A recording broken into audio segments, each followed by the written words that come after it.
Hello and welcome to It's Tomorrow News. I am Diana Bhavsar with an update on US weather. Atlantic Basin wakes up with two areas to watch for potential development. The National Hurricane Center has designated two areas to watch for potential tropical development during the 2026 Atlantic hurricane season, as the chance of a tropical depression forming in the Atlantic Basin continue to increases. Right now, numerous tropical waves are moving off the coast of Africa into the main development region, while development chances remain low for a tropical development 1 over the next 7 days.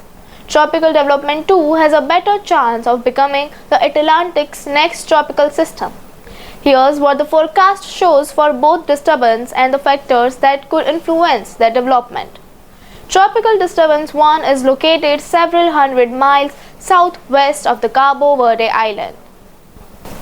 Some development is possible during the early to middle part of next week, while the system moves westward across the central tropical Atlantic. While the chances of development over the next 2 days are 0%, in the next 7 days the chance of development is 20%. Though the disturbance will encounter very hostile conditions as it progresses farther west throughout the week. Tropical disturbance 2 is located deep in the Atlantic Ocean off the coast of Africa, and the odds that this area causing some trouble in the tropics are increasing. The NHC is currently giving these areas medium odds of developing over the next 7 days, with a 40% chance.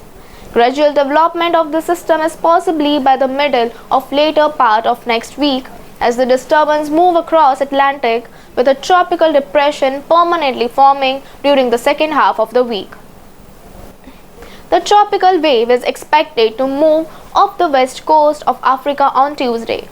As these waves move into the Atlantic, they will be met by several factors that will determine where the tropical development will occur, including Saharan dust, unfavorable upper level winds, and water temperatures. That's all for now. If you found this update informative, don't forget to like, share and subscribe for the latest global news. Thank you for watching and stay safe.